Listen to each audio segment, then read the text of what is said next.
Bom, é uma alegria estarmos juntos aqui num dia tão especial, que antecede o Dia dos Pais. Muitas pessoas devem ter até vindo para cá, até de fora, porque vão encontrar os pais amanhã. Alguns estão saudosos dos pais que não estão presentes, mas sabem o quanto aprenderam, e nesse caso o sentimento é o de gratidão por tudo que eles nos legaram. Ao mesmo tempo tem aqueles pais que foram bem difíceis de convivência, e mesmo assim devemos muito, por exemplo, o fato de estarmos aqui. Mas refletir sobre o Dia dos Pais é interessante, porque a gente só tem temas sobre o Dia das Mães. Eu fui ver a quantidade de revistas que tem dedicada às mães, cursos sobre maternidade, e não tem quase que absolutamente nada sobre a figura do pai. Mas aí nem sempre foi assim. A gente vai tentar entender um pouquinho o que aconteceu. Bem, no passado, o pai era a figura proeminente, mais importante, né? Ele era aquele que a palavra final era dele. Isso durou milênios, né? Tirando a pequena época do matriarcado, desde a dominância do masculino, o homem tinha uma posição muito forte na casa, para o bem e para o mal. E obviamente deixou muitas marcas na sociedade de um modo geral. Era uma frase muito comum da presença do pai, é que mesmo na ausência ele manifestava seu poder, mesmo quando ele não tinha, né? Porque em muitas famílias bastava a mãe dizer assim: quando seu pai chegar. E essa frase por si só já movia corações e deixava a gente, né, ansioso, mesmo que quando o pai chegasse não fizesse nada, mas ele funcionava como uma presença de norma, de lei. Muitos de nós viveu a experiência das separações, e muito comumente, lamentavelmente, os pais terminam se ausentando.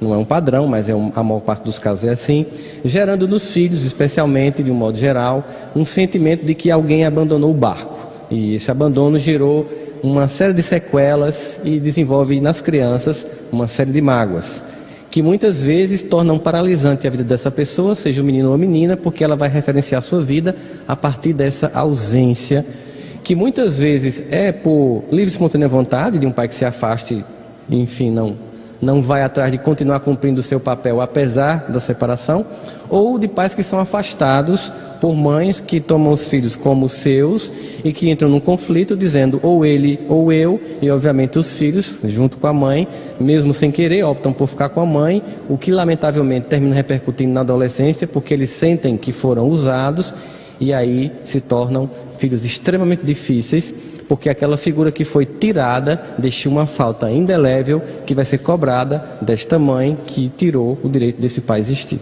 E é por isso mesmo que mais recentemente foi aprovada uma lei que dá direito à coparentalidade, que é a participação do pai, mesmo quando separado, na educação dos filhos. Mas o tema hoje não é um tema jurídico, não é um tema sobre isso, é só para que a gente entenda como a gente andou de lá para cá e o que aconteceu. A partir do início do século passado, século XX, começou-se sobretudo com a psicologia, a se priorizar a figura da mãe. Desde os achados da psicanálise, em que Freud deu uma prioridade muito grande à figura da maternidade, da mãe, e toda a história do complexo de Édipo, e tudo que tinha a ver com a relação mãe-bebê, foi se hiperdimensionando o papel da mãe e, ao mesmo tempo, subdimensionando o papel do pai. E, naturalmente, como um processo histórico, que a gente chama na história de pêndulo histórico, porque muito tempo o pai foi hiperdimensionado. Quando a mãe começou a ocupar espaço, ela se foi hiperdimensionada e menosprezou o papel do pai. Então o que a gente tem hoje, na verdade, é que, não hoje, mas até o final do século passado, é que o pai era apenas visto como um provedor material, porque todo o resto da educação, a formatação moral, a intelectual, a construção dos saberes, era tarefa da mãe. O pai aparecia no final. Inclusive, alguns estudos de psicologia diziam que o pai era um intruso numa relação perfeita mãe e bebê. Ele de repente aparecia um terceiro elemento para acabar com a felicidade, que era o pai. E essa figura começou a ser atacada. Foi atacada não somente o pai, mas a figura do macho de um modo geral, que associada ao pai era a figura do ditador, daquele que humilhava, que denegria a mulher, que era uma pessoa absolutista, que não deixava espaço para reflexão, que não dava direito das pessoas falarem, e foi colado na figura do homem e do pai todos esses estereótipos. De modo que a gente tem, por exemplo, alguns desenhos ou minisséries que retratam de uma forma ridicularizada o papel do homem e o papel do pai. A mais conhecida delas, que também é a minissérie mais longa da história, é a Família Simpsons, e nela você vê um pai banana com um filho idem, que tem uma mulher e uma filha extremamente amorosas e inteligentes, né? São as mulheres superiores junto dos machos inferiores. É uma exacerbação do apagamento da figura do homem que aconteceu gritantemente no meio do século passado para cá. E aí começou-se a menosprezar, de forma que o pai era visto como uma influência tão comum como qualquer outra coisa. A mãe era a principal influência, mas o pai tinha o mesmo papel, por exemplo, da escola, da televisão. Ele era colocado nessa condição, provedor que tinha influência como outra pessoa qualquer. E ele era considerado completamente insignificante, em alguns casos até irrelevante, né? Eu me lembro que na época do bebê de proveta, quando lançaram as primeiras matérias sobre bebê de proveta, que finalmente as mulheres podiam ter filhos sem a participação do marido, se colocou assim, o fim do casamento do marido, né, e do macho.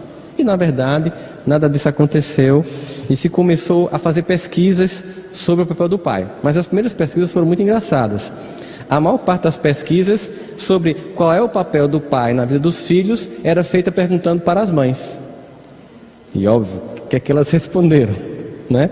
Que eles eram omissos, porque muitos pais eram mesmo, achando que bastava colocar a feira em casa, só que houve uma exacerbação. Tem uma pesquisa que foi clássica, foi uma pesquisa que escutou 2.000 pessoas sobre o papel do pai, e nenhum era o pai.